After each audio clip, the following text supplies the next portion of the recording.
Bonjour les gens, aujourd'hui je vous retrouve pour vous parler de la collection Les Contes du Soir de chez Mage Éditions. Ce sont des livres écrits par Margot Aguerre et illustrés par Sarah Ferruglio. Ils sont tous édités en open dyslexique, donc je vais vous mettre les descriptions plus en détail, donc en couleur pour avoir les syllabes qui sont un peu plus compliquées pour ceux qui ont du mal. C'est espacé et édité sur un papier qui est moins blanc. Ça évite la fatigue visuelle. Voilà, je vous mets des petits descriptifs. Donc on va commencer avec Précieuse. Précieuse était née de la terre, comme tous les autres habitants de Mont-Debout. Son pays se trouvait au-delà de grandes plaines verdoyantes et longeait des montagnes aux pics aiguisés. Le corps des Mont-Deboudois était fait d'argile, et ils naissaient tous dans le grand champ de la vie. La paix et la bonne humeur régnaient partout à Mont-Debout. Les gens étaient si aimants qu'ils n'avaient pas besoin d'un roi ou d'un chef pour les gouverner. Pourtant, Précieuse n'était pas comme les autres. Les femmes d'argile peignaient leur corps couleur ocre avec de magnifiques teintes bleues et dorées. Le corps de Précieuse n'avait pour sa part pas besoin d'ornement, car il étincelait de 1000 feux. Composée de diamants, de rubis, d'émeraudes et de diverses pierres de grande valeur, la silhouette de Précieuse faisait des envieux et attisait les jalousies. Sa beauté troublait la quiétude du village. Précieuse n'aimait pas se faire remarquer. Elle était timide et réservée. Elle aurait préféré naître comme les autres, façonnée dans l'argile. Elle décida donc de faire des bains de boue afin de cacher les reflets des pierres précieuses qui parsemaient son corps.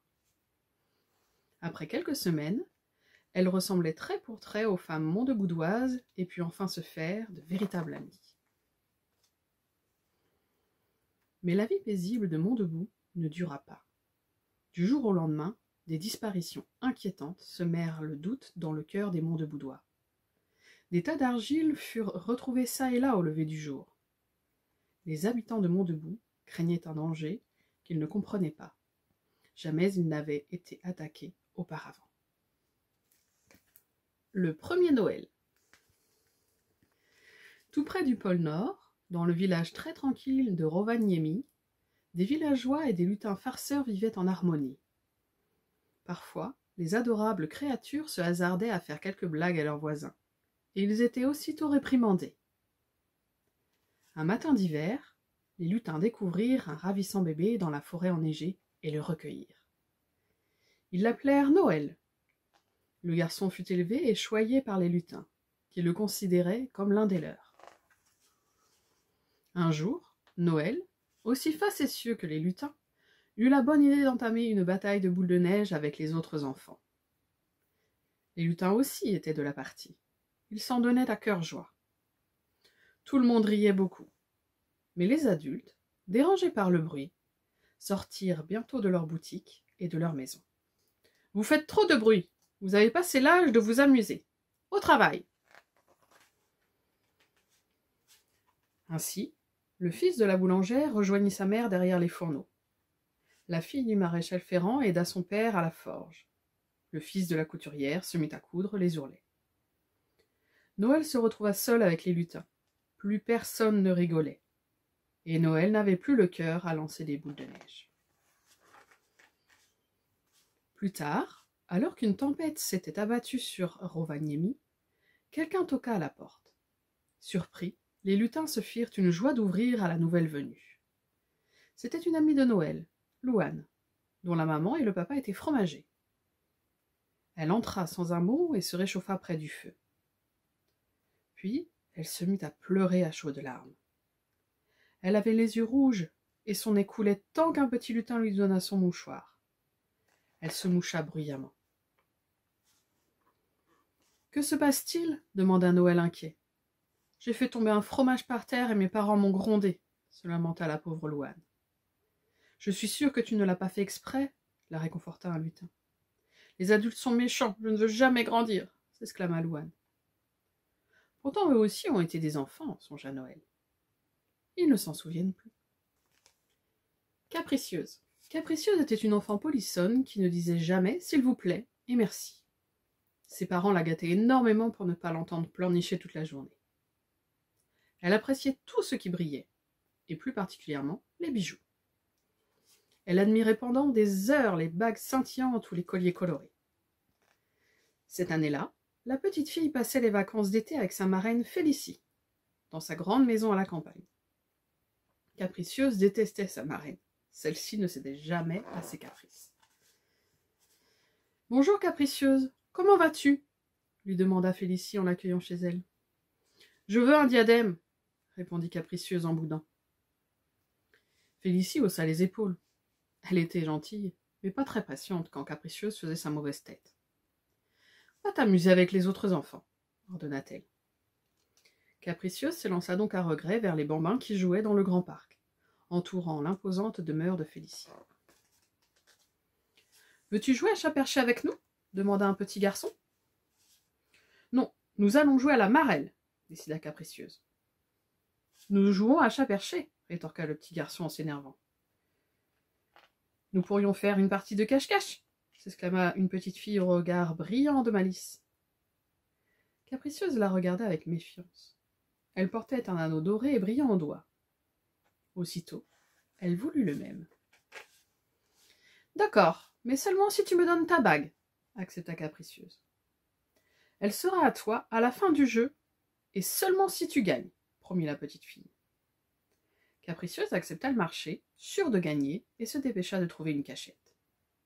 Elle attendit longtemps, très longtemps même, très très longtemps, mais personne ne la découvrit. Où étaient-ils donc tous ? Finalement, elle décida de sortir de sa cachette. Elle chercha à droite, puis à gauche. Elle était toute seule. Les autres enfants avaient profité du jeu pour s'évanouir dans la nature sans qu'elle s'en aperçoive. Capricieuse se mit à pleurer. L'été commençait fort mal. Très triste, elle se dit qu'elle n'avait pas besoin d'eux pour s'amuser et courut jusqu'à la maison de sa marraine. Elle grimpa dans le grenier. D'ordinaire, de vieux coffres à bijoux s'y trouvaient, et Capricieuse les contemplait. Quelle déception! Le grenier avait été entièrement vidé. Seul un miroir au cadre doré était accroché au mur. Elle s'avança, mais ne distingua pas son reflet sur la glace.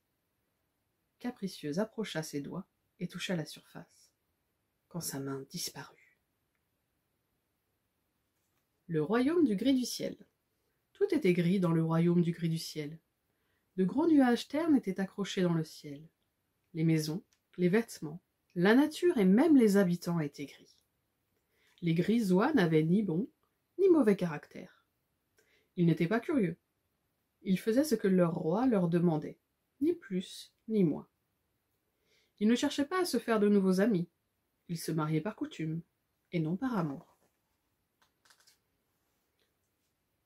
Le roi et la reine de ce triste pays étaient très ennuyeux.